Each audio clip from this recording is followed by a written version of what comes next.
So, in a few different contexts in the last week or two, the topic of setting up an altar and making offerings has come up. So, first of all, when you set up your altar, yeah, it's very important to have the Buddha as the central figure. Okay, now you're going to say, but in your room, the Buddha's not. And you have the Tanka of Tara, and then you have a statue of Manjushri, and the Buddha is just off to the side in a small statue. Well, that's the stuff that I had. Okay, it's not stuff, but there was no place else to hang in the room to hang the Tanka. The statue is large. I can't put it on off to the side.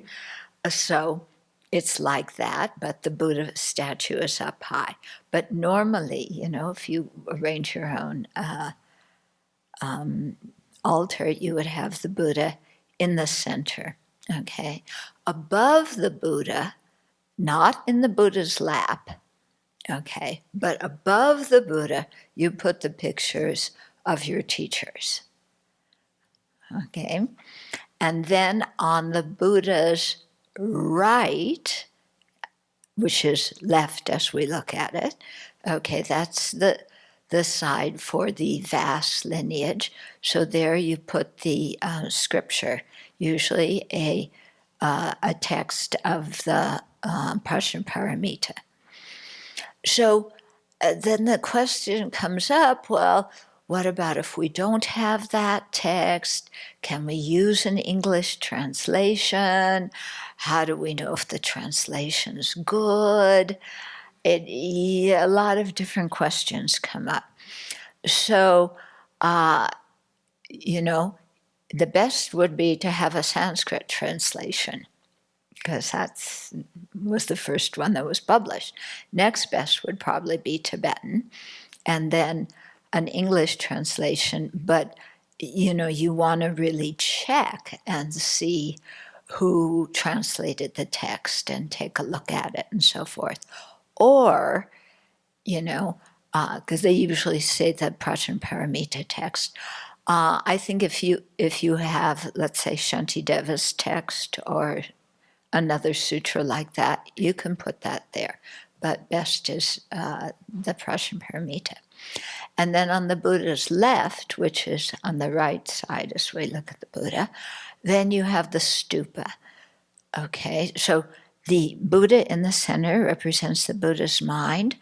The text is Buddha's speech. The stupa is, the statue of the Buddha is Buddha's body.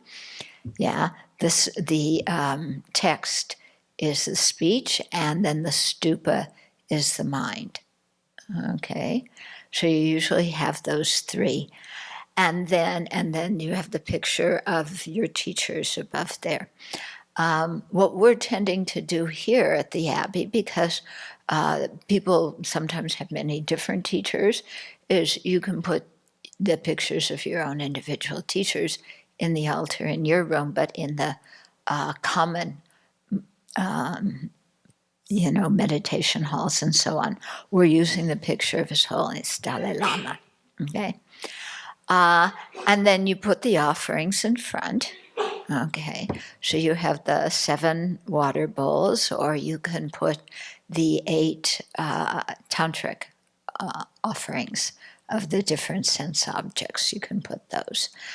And then according to which practice you're doing, sometimes the bowls are put up from the left to the right as you look at it, sometimes from the right to the left.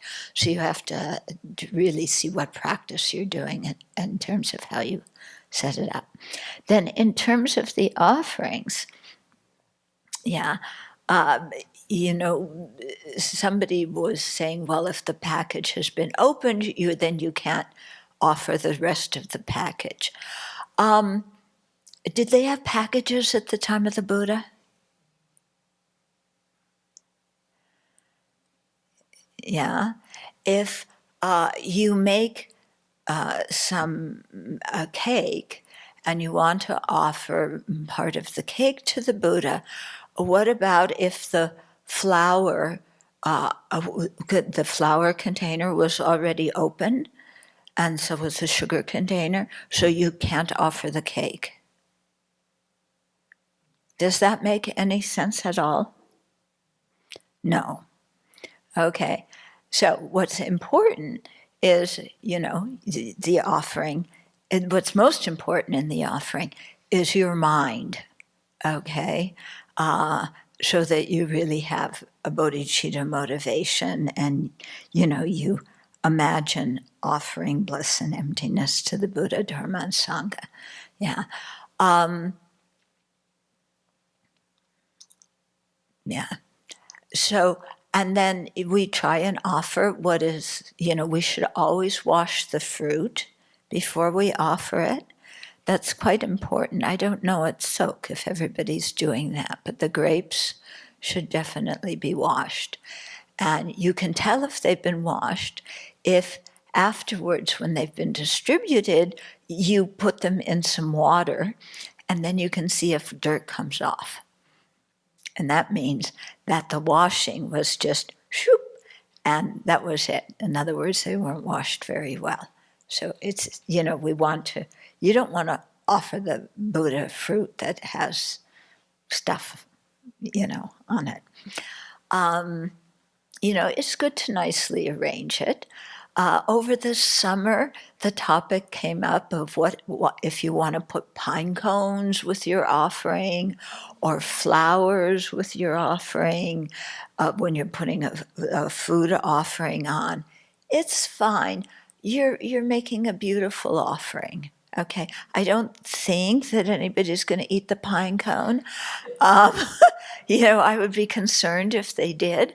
But, in your process of making something beautiful, it's perfectly all right to do that. And so we sometimes put plastic flowers and so on, okay? But we should make sure that we whatever we offer is clean and that you haven't taken a bite out of it, okay? So if you've eaten half the piece of cake, then, and your bite are in there, you don't offer the rest of the cake, okay? You eat it and offer another piece. Right? This kind of common sense, but I've noticed that sometimes we lack common sense. Okay, so in terms of the dishes, yes, you wash them after they're done. I don't think you need to make a whole new batch of water and everything. You have 2 dishes from the altar, and you've already finished washing dishes here. I wouldn't think that you would have to make a new pot, basin of water for 2 small things. Just the important thing is that things are clean. Okay. What else? Yeah, make sure your altar is clean. Wipe the dust off it. I remember a couple of times when I was in Tibet and walking around, and we would stay at people's homes. Sometimes, the people had all the scriptures, and they would be covered with dust. Yeah, one temple I stayed at in the U.S., they got so many books for free distribution that they didn't hand out, that they had them stored in the barn, and the books were very dusty and not well protected. That is not good. Okay, holy objects like that should always be kept clean. Yeah, and in terms of our books, you don't put your mala on top and your coffee cup and, those things. You put those to the side. If you're carrying a text from one place to another and you don't, all your 1,000 arms are not functioning well that day, then maybe for a short distance you have to put something on top of something else. But normally we don't do that. What else? Yes. Clarity for cut flowers. We offered them to the Buddha in the garden. Right, yeah. Thank you for bringing that up. Yeah, we don't cut any of the flowers in our garden to offer at the altar. We offer them in the garden. So when you're walking around and you're seeing the flowers, then offer them mentally. Okay. The reason we do that is that way a lot of people can offer the flowers when they take a walk. And also because once you cut them, they fade very quickly. Yeah. I once heard that you shouldn't smell the flower before you offer it because that's like taking the flower, you enjoy the object before you offer it. But that reason did not make any sense to me because that also means I shouldn't look at the flower before I offer it. Yeah, and I should just go and take something and not look and somehow get it in the water and then put it on there. No, I don't. For me, when I smell the flower, then I know what I'm offering, and I can really think of offering the delight, and the pleasure to the Buddha. So I think so much of this depends on your mind. Okay. What else? You have questions about? Yeah.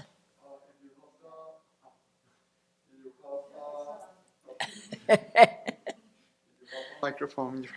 If you have a statue outside, like the statue here in front of us, not in the altar, but like a Buddha statue outside in a garden, or how Yeah, can you can put it outside in the garden, have it on top of some kind of pedestal.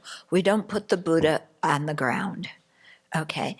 And similarly, and this is important, if you're storing tonkas or any kind of framed picture, or you're storing text, you don't put them on the ground. Okay, you always have something underneath it. Yeah. And in general, actually, what's it usually isn't like this, but you're actually supposed to have the Dharma teachings above the scriptures, above the statue of the Buddha, because it's the Dharma that is the most important thing. That's what the Buddha teaches us. But usually the people put the statues on top in the West and then the books underneath.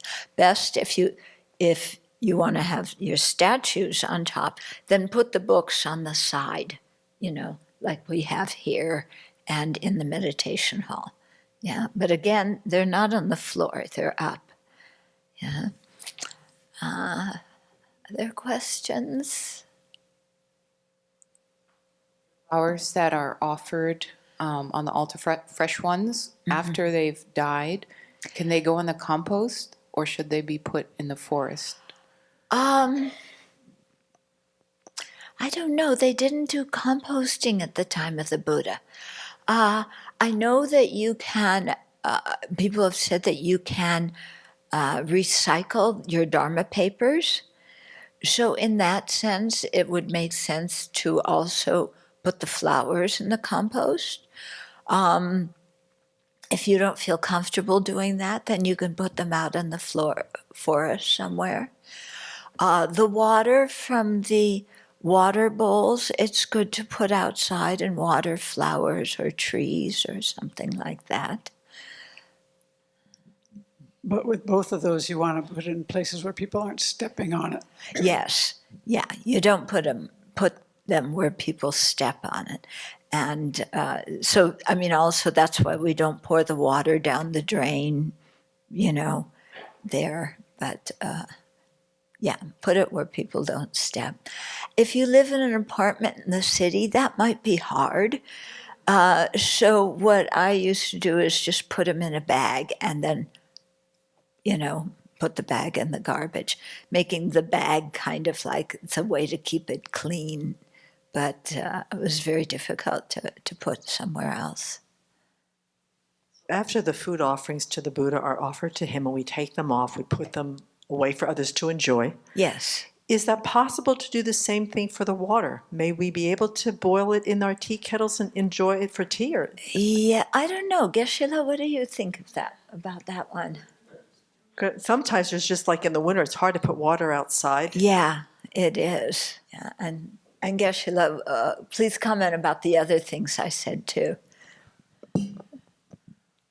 I think usually the water from the water bowl offering is what do you call, disposed out somewhere in a clean place.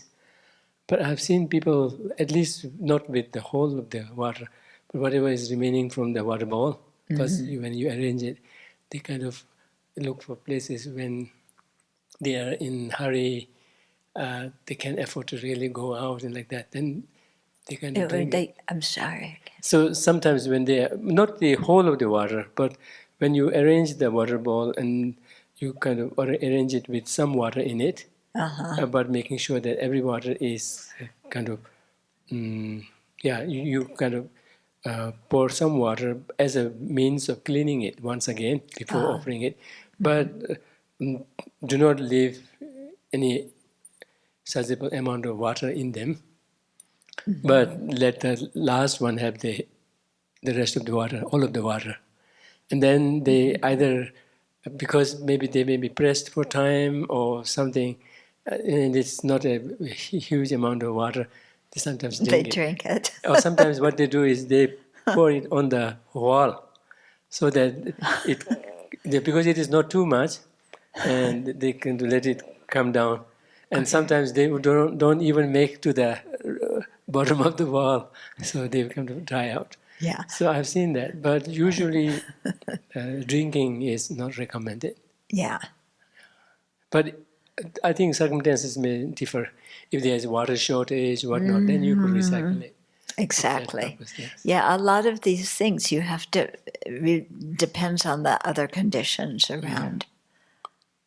Yeah. One thing I wanted to bring up is, not that I've seen here, but usually in other cultures where it is being introduced new, people will not mind walking over the table, walking over the text. Yeah. And then, pushing Dharma things with your legs, like that. So those are not so becoming. Yeah. Yeah. So it's a process of education. When you are educating people, people come here and they sit down and they stretch their feet out towards the altar, or they're putting something on top of a Dharma text, or putting the Dharma text on the floor. Don't go over and say, you're not supposed to do that. That's very negative karma. Okay? Just be kind and say, we have a custom here, and we put our Dharma texts on the table, and we point our feet off to the side, and just explain to them in a nice way. Don't, because I've seen sometimes people just go, that's wrong. I mean, don't say that to somebody who's new. That's not very kind. Yeah. And also new people like to be guided, yeah? So if they're coming to the Abbey for the first time and they don't know how to bow, go over to them and teach them how to bow, and teach them the meaning of bowing and what the different gestures mean and everything, yeah? So that people learn how to bow properly. I have a question about putting empty balls upside down. Yeah. Well, right side up, like whatever. Yeah. And you're not supposed to do that, but how? Yeah. Yeah, sometimes it's complicated. Yeah, you usually, if a bowl is empty, you don't put an empty bowl on the on the altar. In the same way that if you were serving a guest, you wouldn't give them an empty plate and then walk away. You serve something with food on it. So with the water bowls and the plates and everything, they're not empty. You have at least something. When you're setting up the water bowls, you have one bowl that you put a lot of water in, and your other bowls stacked in your hand, and you pour all the water except a little bit here and then put that one down and then this one and pour all the water except a little bit, leave a little bit and put it down. And so you get all your water bowls lined up and then you go back to the beginning and fill them up. You know, I look here and sometimes people's grains of rice are really thin. You know, they say leave a grain of rice distance, you know, from the water to the top, because otherwise you're going to spill it all over when you move it.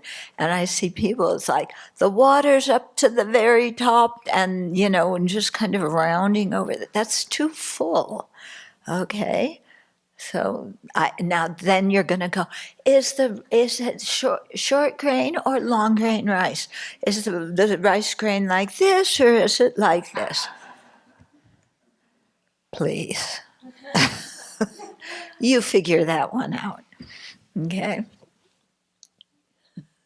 Can I just, because Yeah. I've been in a situation before, there is like very many water bowls and people would just turn them they're upside down, but then they turn them all in the Right side up and then fill all of them? Fill them after that. No, You don't do that. no.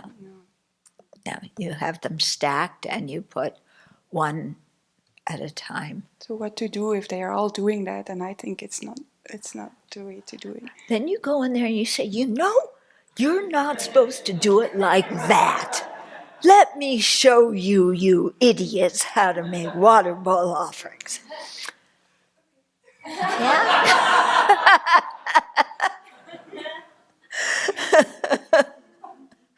So, let's see. Yeah, when you're emptying them, you know, you just empty them and you put them upside down. And then you can wipe the water off, or, you know, I just usually, my water bowls don't have, aren't made of the stuff that stains or tarnishes. So I just turn them upside down and, you know, stack them so that the water can evaporate. If you have copper bowls or brass or silver or something like that, then it's good to wipe them because those things tarnish. Okay? But most important is your motivation, as always. Yeah? Anything else? No? Okay. You know, and with all these things, everything has to be put in a context. You get the quote, quote, ideal according to the context of, sometimes the context of old Tibet, sometimes the context of a particular monastery or the way your teacher does it, but you always have to look and be practical, yeah? And if you can't do it exactly like that, then you make do with what you can do. I remember helping one of my teachers for set up the altar for an empowerment. And you're supposed to have bumpa vases, and there's two kind of bumpas, the ones with the spout and the ones without the spout. And currently at the Dharma Center where we were, they didn't have either of them. And we had just gotten done studying some things about Tantra and how you're supposed to have a kata with 5 knots in it tied around the neck of the bumpa, and we didn't even have a bumpa. And then my teacher said, oh, just get a vase that you put flowers in. Oh my goodness, he's not doing it according to what the text said. You know, just chill out. Yeah. And we all do what we're capable of doing and what is at hand. Okay. When I was doing retreat in India, I was completely broke, so I couldn't buy offerings. So what I did is we got a chapati with a scoop of peanut butter for breakfast every day. So I would offer that, and then when I'm offering this day's chapati, which was, fresh and everything, then I would take down yesterday's chapati, which had been offered, and I would eat that for breakfast, okay? And so I offered what I had. Now, if you said, oh, but the peanut butter jar was already open when the kitchen gave you the scoop of peanut butter, how dare you offer that to the Buddha? What do you think I should say?